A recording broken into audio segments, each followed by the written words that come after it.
الحمد لله نحمده ونستعينه ونستغفره ونؤمن به ونتوكل عليه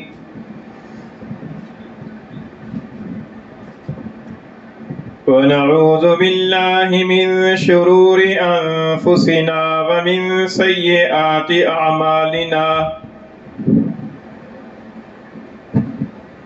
من يهده الله فلا مضل له ومن يضلله فلا هادي له ونشهد أن لا إله إلا الله وحده لا شريك له ونشهد أن سيدنا وسندنا وحبيبنا وحبيب ربنا ومولانا ونبينا محمدا عبده ورسوله وصلى الله تعالى عليه وعلى آله وأصحابه وبارك وسلم تسليما كثيرا كثيرا. أما بعد فأعوذ بالله من الشيطان الرجيم. بسم الله الرحمن الرحيم. والسماء ذات البروج واليوم الموعود وشاهد ومشهود. وعن أبي هريرة رضي الله تعالى عنه قال قال رسول الله صلى الله عليه وسلم اليوم الموعود يوم القيامة واليوم المشهود يوم العرفة والشاهد يوم الجمعة أو كما قال رسول الله صلى الله عليه وسلم. صدق الله مولانا العظيم وصدق رسوله النبي الكريم ونحن على ذلك لمن الشاهدين والشاكرين والصلاة والسلام على سيد الأنبياء والمرسلين والحمد لله رب العالمين. میرے قابل احترام بزرگوں اور دوستو، آج کا دن یہ بڑی فضیلت والا دن ہے اور آج اتفاق سے یہ دن جمعے والے دن واقع ہوا ہے. گویا کہ اس دن کے اندر دو طرح کی فضیلتیں جمع ہیں. ایک 9 ذی الحجہ کے دن کی فضیلت ہے اور دوسرے جمعہ کے دن کی فضیلت ہے. سورہ بروج کی ابتدائی آیات میں نے آپ کے سامنے تلاوت کی ہیں. ان کے اندر اللہ تعالیٰ نے 4 چیزوں کی قسم کھائی ہے. فرمایا کہ والسماء ذات البروج، آسمان کی قسم کے جو برجوں والا ہے، والیوم الموعود، اور اس دن کی قسم جس کا وعدہ کیا گیا ہے، وشاہد و مشہود، اور شاہد کی قسم اور مشہود کی قسم. ترمذی شریف کی حدیث کے اندر حضور نبی کریم صلی اللہ علیہ وسلم سے ان آیات کریمہ کی تفسیر خود سے منقول ہے. آپ نے فرمایا کہ والیوم الموعود یوم القیامہ، کہ جو اللہ تعالیٰ نے فرمایا کہ اس دن کی قسم جس کا وعدہ کیا گیا ہے، اس سے مراد قیامت کا دن ہے. قیامت کے دن کا اللہ تعالیٰ نے قرآن مجید کے اندر وعدہ فرمایا ہے اور یہ قیامت کے دن یقیناً آنے والا ہے. پھر فرمایا کہ والیوم المشہود یوم عرفہ، اور یہ جو اللہ تعالیٰ نے فرمایا کہ مشہود کی قسم، تو اس سے مراد ہے یوم عرفہ، 9 ذی الحجہ کا دن. پھر فرمایا کہ وہ شاہد یوم الجمعہ، اور یہ جو اللہ تعالیٰ نے فرمایا کہ شاہد کی قسم، اس سے مراد ہے جمعہ کا دن. تو گویا کہ اللہ تعالیٰ نے ان آیات کریمہ میں یوم عرفہ کی بھی قسم کھائی ہے جو 9 ذی الحجہ کو ہوتا ہے، اور جمعہ کے دن کی بھی قسم کھائی ہے. اور اس مرتبہ ہمارے لیے یہ اتفاق ہے، بلکہ حسن اتفاق ہے، کہ ایک ہی دن کے اندر 2 طرح کی فضیلتیں اللہ تعالیٰ نے ہمیں عطا فرمائی ہیں. ایک یوم عرفہ کی فضیلت اور دوسرے یوم جمعہ کی فضیلت. تو اس لیے آج کا دن بڑا ہی بابرکت دن ہے، فضیلت والا دن ہے، عظمت والا دن ہے. اور اس دن کے اندر جو کرنے والے کام ہیں جو اس دن کی فضیلت اور عظمت کا تقاضا ہے، ان میں سے ایک اہم کام یہ ہے کہ اس دن کے اندر روزہ رکھا جائے۔ اللہ تعالیٰ کے فضل و کرم سے کئی مسلمانوں کو اس کی توفیق ہوئی ہے اور کئی مسلمانوں نے روزہ رکھا ہوا ہوگا۔ تو اس دن کے روزے کے بارے میں حضرت ابو قتادہ انصاری رضی اللہ تعالیٰ عنہ فرماتے ہیں، مسلم شریف کی حدیث ہے کہ حضور نبی کریم صلی اللہ علیہ وسلم سے یوم عرفہ کے روزے کے بارے میں پوچھا گیا کہ اس کی کیا فضیلت ہے، کیا مقام ہے۔ تو رسول اللہ صلی اللہ علیہ وسلم نے ارشاد فرمایا کہ یکفر السنۃ الماضیہ والسنۃ الباقیہ، کہ یہ ایک روزہ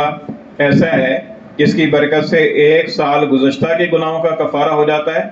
اور ایک سال آئندہ کے گناہوں کا کفارہ ہو جاتا ہے۔ ایک دوسری حدیث میں ارشاد ہے، حضرت سہل بن سعد رضی اللہ تعالیٰ عنہ سے روایت ہے، فرماتے ہیں کہ حضور اقدس صلی اللہ علیہ وسلم نے فرمایا کہ من صام یوم عرفہ غفر لہ سنتین متتابعین، کہ جس آدمی نے 9 ذی الحجہ کے دن روزہ رکھا اس کے مسلسل 2 سال کے گناہ معاف کر دیے جائیں گے، 2 سال کے مسلسل گناہ معاف کر دیے جائیں گے۔ تو یہ اگرچہ گناہوں سے مراد صغیرہ گناہ ہے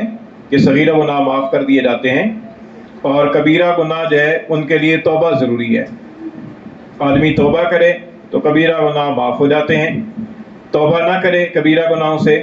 تو یہ اللہ تعالیٰ کے فضل و کرم اور اللہ تعالیٰ کی مشیت پر موقوف ہے۔ اللہ تعالیٰ چاہیں تو اپنے فضل و کرم سے بغیر توبہ کے بھی کبیرہ گناہ کسی کے معاف فرما دیں، تو یہ اللہ تعالیٰ کی رحمت کی وسعت ہے۔ وعدہ اس بات کا نہیں ہے، وعدہ اس صورت میں ہے کہ کبیرہ گناہ تب معاف ہوں گے کہ جب آدمی سچے دل سے توبہ کرے گا۔ ہاں، یہ جو صغیرہ گناہ ہیں، ان صغیرہ گناہوں کا کفارہ نماز پڑھنے سے بھی ہو جاتا ہے، وضو کرنے سے بھی ہو جاتا ہے، جمعہ کی نماز پڑھنے سے بھی ہو جاتا ہے، رمضان کے روزے رکھنے سے بھی ہو جاتا ہے، اور 2 سال کے صغیرہ گناہوں کا کفارہ آج کے دن کے روزے سے بھی ہو جاتا ہے۔ تو یہ اس دن کی فضیلت ہے۔ تو یہ اگرچہ یہ روزہ مستحب ہے، یعنی فرض واجب نہیں ہے، اگر کوئی آدمی یہ روزہ نہ رکھے تو گناہ نہیں ہوگا، لیکن رکھنے کی پر بہت زیادہ اجر و ثواب ہے اور فضیلت کا وعدہ ہے۔ اور دوسرا کام جو اس دنوں کے اندر آج کے دن سے شروع ہوتا ہے، دوسرا حکم، وہ حکم ہے تکبیرات تشریق کا پڑھنا۔ 9 ذی الحجہ کی فجر کی نماز سے لے کر 13 ذی الحجہ کی عصر کی نماز تک ہر فرض نماز کے بعد 1 مرتبہ تکبیرات تشریق کا پڑھنا یہ واجب ہے۔ یہ روزہ رکھنا تو مستحب ہے، فرض واجب نہیں ہے، لیکن یہ تکبیرات تشریق پڑھنا یہ واجب ہے۔ حضرت سیدنا عمر رضی اللہ تعالیٰ عنہ اور حضرت سیدنا علی رضی اللہ تعالیٰ عنہما، ان دونوں حضرات سے منقول ہے کہ یہ دونوں حضرات 9 ذی الحجہ کی فجر کی نماز سے لے کر 13 ذی الحجہ کی عصر کی نماز تک ہر فرض نماز کے بعد تکبیرات تشریق پڑھا کرتے تھے۔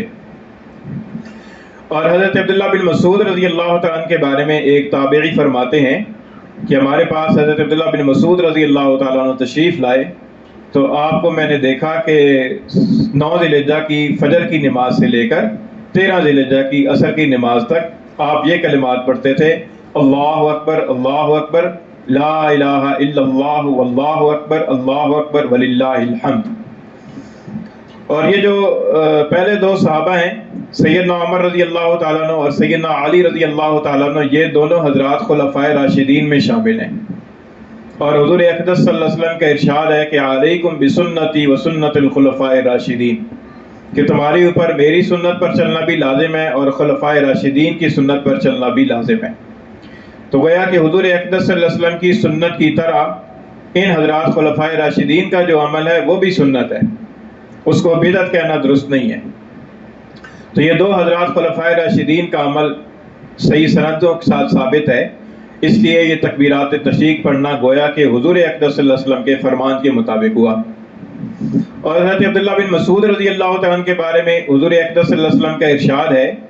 کہ میں اپنی امت پر اس کام سے راضی ہوں جس کام پر عبداللہ بن مسعود رضی اللہ تعالیٰ عنہ راضی ہوں۔ یعنی حضرت عبداللہ بن مسعود رضی اللہ تعالیٰ عنہ کو حضور اقدس صلی اللہ علیہ وسلم کو آپ پر اتنا زیادہ اعتماد تھا کہ آپ سمجھتے تھے کہ یہ میری امت کے لیے کسی ایسے کام پر راضی نہیں ہو سکتے کہ جس پر میں راضی نہ ہوں۔ اعتماد کی بات ہوتی ہے۔ حضور اقدس صلی اللہ علیہ وسلم کو حضرت ابن مسعود رضی اللہ عنہ پر اتنا زیادہ اعتماد تھا، تو آپ نے فرمایا کہ جس کام کو میری امت کے لیے ابن مسعود نے پسند کر لیا اس پر میں بھی راضی ہوں۔ تو ابن مسعود رضی اللہ عنہ کے عمل سے یہ بات ثابت ہو گئی۔ تو گویا کہ حضور اقدس صلی اللہ علیہ وسلم سے ثابت ہو گئی کہ آپ صلی اللہ علیہ وسلم کا عمل اور آپ صلی اللہ علیہ وسلم کا فرمان یہ ہوا کہ تکبیرات تشریق جو ہے یہ پڑھنی چاہیے فجر کی نماز 9 ذی الحجہ کی، یعنی آج کی فجر کی نماز سے لے کر 13 ذی الحجہ کی عصر کی نماز تک۔ اور یہ تکبیرات تشریق کے کلمات یہی ہیں جو میں نے ابھی آپ کے سامنے ابن مسعود رضی اللہ عنہ کی روایت کے حوالے سے پڑھے ہیں۔ اللہ اکبر لا الہ الا اللہ واللہ اکبر وللہ الحمد، یہ 6 کلمات ہیں، اور ان 6 کلمات میں 3 مرتبہ تو بلکہ 4 مرتبہ تو اللہ اکبر ہے، اور 1 مرتبہ لا الہ الا اللہ ہے، اور 1 مرتبہ وللہ الحمد ہے۔ اللہ اکبر لا الہ الا اللہ واللہ اکبر وللہ الحمد۔ تو یہ کلمات تکبیرات تشریق کہلاتے ہیں، اور یہ تکبیرات تشریق پڑھنا واجب ہے، واجب درجے کا حکم ہے۔ اور یہ نماز کا سلام پھیرتے ہی، یعنی فرض نماز کا سلام پھیرتی سنتوں کے بعد نہیں ہے، صرف فرضوں کے بعد ہے، وتر کے بعد بھی نہیں ہے، فرض نماز کا سلام پھیرتے ہی فوری طور پر پہلے یہ کلمات پڑھنے ہیں۔ باقی اذکار جو ہم استغفر اللہ کرتے ہیں وہ کلمات بعد میں پڑھنے ہیں، آیت الکرسی بعد میں پڑھنی ہے، سب سے پہلے یہ کلمات سلام پھیرتے ہی سب سے پہلے یہ کلمات پڑھنے ہیں۔ اور یہ کلمات پڑھنا ہر نمازی کی پر واجب ہے۔ ہر نمازی سے مراد ہے کہ اگر وہ نماز پڑھانے والا ہے، امام ہے، تو اس پر بھی واجب ہے۔ اگر نماز امام کے پیچھے پڑھنے والا ہے، مقتدی ہے، تو اس پر بھی واجب ہے۔ اور اگر کوئی اکیلے نماز پڑھ رہا ہے، مثلاً اس کی نماز جماعت سے رہ گئی اور وہ اکیلے فرض نماز پڑھ رہا ہے، عصر کی نماز اکیلے پڑھ رہا ہے، ظہر کی نماز اکیلے پڑھ رہا ہے، تو اس اکیلے نماز پڑھنے والے پر بھی لازم ہے کہ وہ فرضوں کا سلام پھیرنے کے بعد یہ کلمات تکبیرات تشریق 1 مرتبہ مردوں کے لیے درمیانی بلند آواز کے ساتھ اور خواتین کے لیے آہستہ آواز کے ساتھ پڑھنا واجب ہے۔ تو یہ دوسرا کام ہو گیا اس دن کے حوالے سے۔ تو یہ آج کا دن جو ہے یہ بڑی عظمت والا، بڑی فضیلت والا دن ہے جس کو یوم عرفہ کہا گیا ہے، اور اس دن کے اندر حج کا بہت ہی عظیم الشان رکن وقوف عرفات ادا کیا جاتا ہے۔ اگرچہ اب وہ ہمارا اور سعودی عرب کا 1 دن کا فرق چلتا ہے، اور اس دفعہ بھی شاید 1 دن کا فرق چل رہا ہے، لیکن وہ جو حجاج کرام وہاں پہنچے ہوئے ہیں ان کے لیے چونکہ وہی اسی سعودی عرب کے جو قانون ہے یا اس کے مطابق جو رویت ہے اسی کو فالو کرنا ضروری ہے، تو ان کے لیے 9 ذی الحجہ کا دن جو وہاں کے اعتبار سے 9 ذی الحجہ کا دن پڑتا ہے وہ ان کے لیے وہی یوم عرفہ ہے۔ اور یوم عرفہ کو وقوف عرفات جو حج کا ایک بڑا اہم رکن ہے وہ ادا کیا جاتا ہے۔ اور یہ جو وقوف عرفات ہے یہ حج کا اتنا بڑا رکن ہے کہ اگر کسی سے یہ رہ جائے تو اس کا حج رہ گیا، اس کا کوئی بدل نہیں ہے۔ اس کا کوئی بدل نہیں ہے کہ کوئی آدمی کہے کہ میں کفارہ دے دوں گا یا میں دم دے دوں گا یا کسی اور کو میری جگہ پر بھیج دیا جائے، ایسا بھی نہیں ہے، بلکہ خود وہاں پر میدان عرفات کی حدود میں 9 ذی الحجہ کی تاریخ میں حاضر ہونا یہ حج کی ادائیگی کے لیے ضروری ہے۔ اگر کوئی 9 ذی الحجہ کے دن وہاں نہ پہنچ سکے تو اس کا حج رہ گیا، اب اسے اگلے سال دوبارہ حج کرنا پڑے گا۔ تو یہ اتنا اہم کام اور اتنا اہم عظیم الشان رکن جو حج کا ہے یہ وقوف عرفہ کے دن ادا کیا جاتا ہے، اور اس کو وقوف عرفات کہا جاتا ہے۔ اس اعتبار سے بھی اس کی فضیلت اور عظمت ہے۔ پھر آج کا دن گزر جانے کے بعد جو اگلی رات شروع ہوگی، آج غروب آفتاب سے جو رات شروع ہوگی وہ اس رات کو کہتے ہیں عید رات، اور عید رات کی بھی بڑی فضیلت ہے۔ حضرت ابو امامہ رضی اللہ تعالیٰ عنہ سے روایت ہے، ابن ماجہ کے اندر امام ابن ماجہ رحمہ اللہ نے اپنی سنن میں روایت فرمایا کہ من قام لیلۃ العیدین محتسبا للہ لم یمت قلبہ یوم تموت القلوب، کہ جس آدمی نے عیدین یعنی دونوں عیدوں کی راتوں میں اللہ تعالیٰ کی رضا حاصل کرنے کے لیے قیام کیا، اس کا دل اس دن نہ مرے گا جس دن اور لوگوں کے دل مردہ ہوں گے، مراد قیامت کا دن ہے۔ تو یہ جو عید رات ہے یہ عید کا دن شروع ہونے سے پہلے جو رات ہوتی ہے وہ رات عید رات کہلاتی ہے۔ تو یہ عید رات آج سورج غروب ہونے سے شروع ہو جائے گی۔ آج سورج غروب ہونے پر 9 ذی الحجہ کا دن مکمل ہو جائے گا،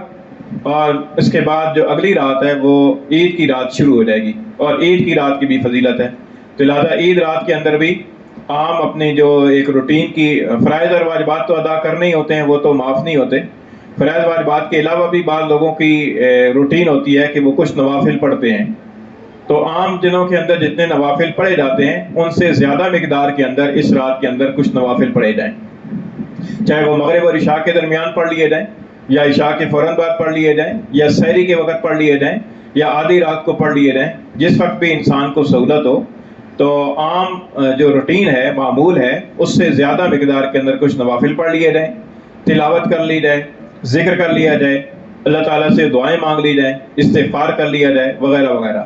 تو ان معمولات میں سے کوئی عمل بھی کر لیا جائے تو انشاءاللہ تعالیٰ عید رات کی جو فضیلت ہے وہ فضیلت کسی درجے میں انسان کو حاصل ہو جائے گی۔ تو یہ رات کی فضیلت ہو گئی۔ پھر یہ جو رات ختم ہوگی اور اگلا دن شروع ہوگا، یعنی کل صبح صادق کا جو دن شروع ہوگا، تو کل کے دن کی جو صبح صادق کا وقت ہے وہ بھی بڑی برکت اور فضیلت والا وقت ہے۔ اللہ تعالیٰ نے قرآن مجید کے اندر فرمایا کہ والفجر، فجر کی قسم۔ تو فجر سے بعض حضرات مفسرین تو فرماتے ہیں کہ روز کی فجر کا وقت مراد ہے، کہ روزانہ کی جو فجر کا وقت ہوتا ہے بڑی بابرکت والا، بڑی فضیلت والا وقت ہوتا ہے، لیکن ہم لوگ اس کو سو کر گزار دیتے ہیں۔ اور بعض حضرات نے فرمایا کہ فجر سے مراد خاص طور پر 10ویں ذی الحجہ کی فجر مراد ہے، 10 ذی الحجہ کی جو فجر ہے، یعنی کل کے دن کی جو فجر ہے وہ والی مراد ہے، اور اللہ تعالیٰ نے اس کی فضیلت اور عظمت بتانے کے لیے اللہ تعالیٰ نے اس کی قسم کھائی ہے، والفجر، فجر کی قسم۔ تو یہ جو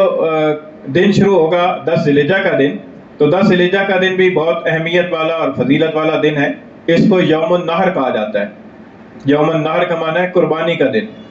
نہر کہتے ہیں اونٹ کو کھڑے کھڑے اس کی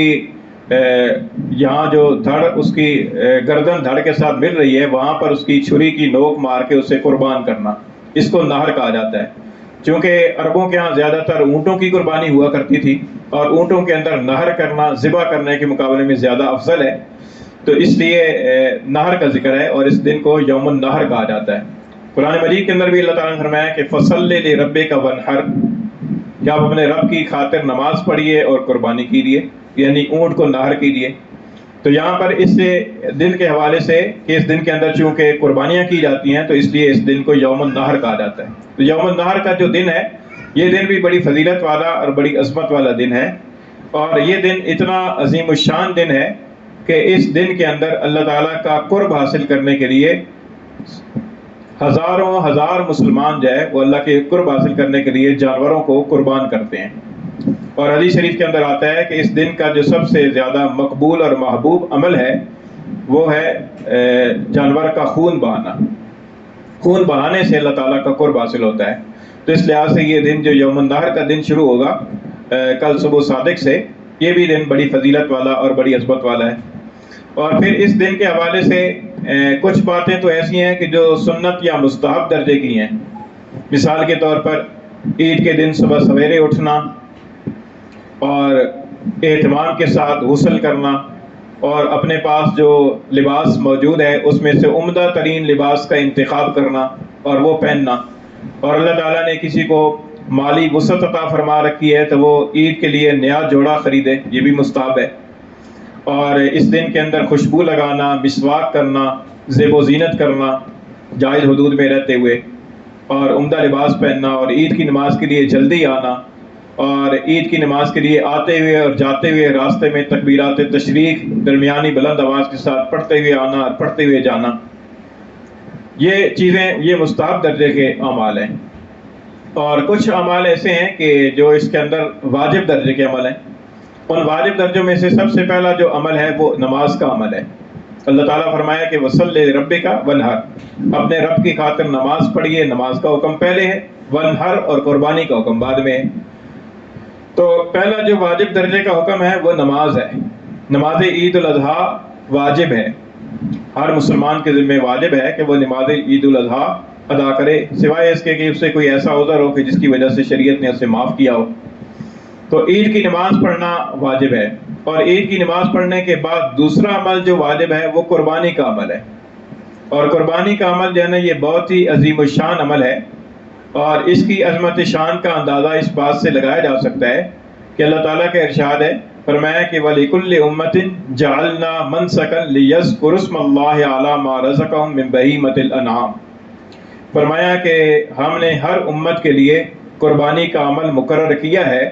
تاکہ وہ اللہ تعالیٰ کے دیے ہوئے چوپایوں کے اوپر اللہ تعالیٰ کا نام بلند کریں۔ اس لحاظ سے یہ قربانی کا عمل گویا کہ پچھلی ساری امتوں کے اندر رہا ہے، حضرت آدم علیہ السلام سے لے کر سرور دو عالم صلی اللہ علیہ وسلم تک جتنی امتیں آئی ہیں ساری امتوں کے اندر قربانی کا حکم رہا ہے۔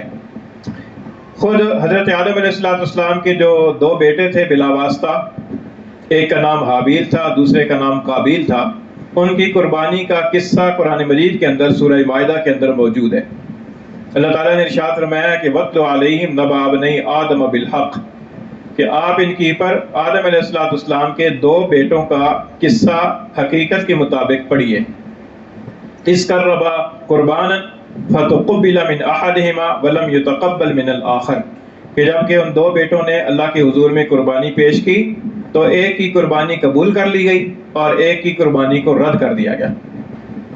حابیل کی قربانی کو اللہ تعالیٰ نے قبول فرما لیا تھا اور قابیل کی قربانی کو رد فرما دیا تھا، اور مفسرین نے لکھا ہے کہ اس کی وجہ یہ تھی کہ حابیل نے جو قربانی پیش کی تھی وہ خلوص کے ساتھ پیش کی تھی، اور قابیل کی جو قربانی تھی اس کے اندر خلوص نہیں تھا،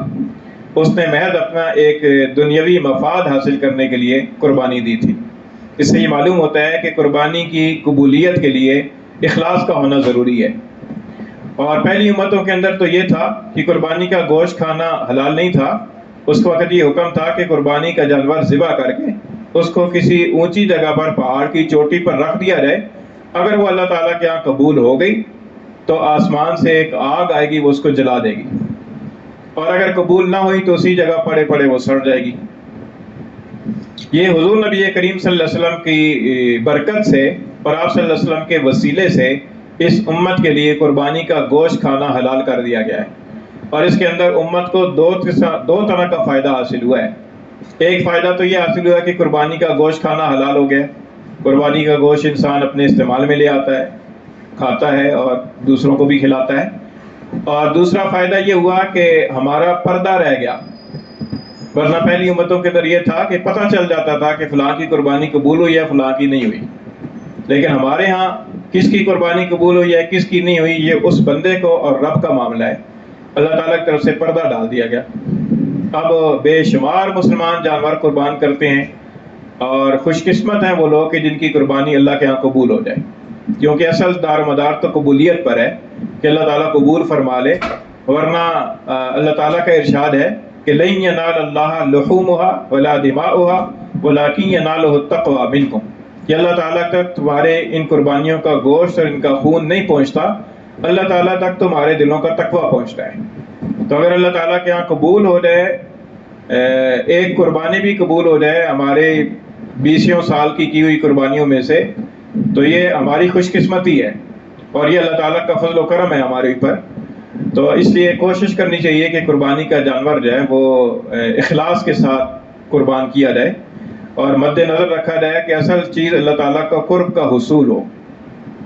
اللہ تعالیٰ کے قرب کے حصول کی خاطر اخلاص کے ساتھ جانور کو ذبح کرنا اور قربان کرنا یہ مطلوب ہے۔ اگر کوئی آدمی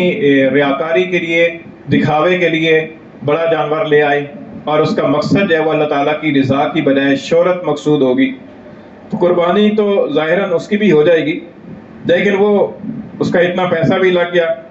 اور جانور بھی قربان کیا، مشقت بھی اٹھائی، لیکن اللہ تعالیٰ کا قبول نہ ہو تو یہ گویا کہ رائے گاں گیا۔ اس لیے کوشش کرنی چاہیے کہ خالص اللہ تعالیٰ کی رضا کے لیے جانور بے شک اچھا خریدا جائے، مہنگا جانور خریدا جائے، خوب صحت مند اور پلا ہوا جانور خریدا جائے، لیکن مقصد اللہ تعالیٰ کی رضا ہو،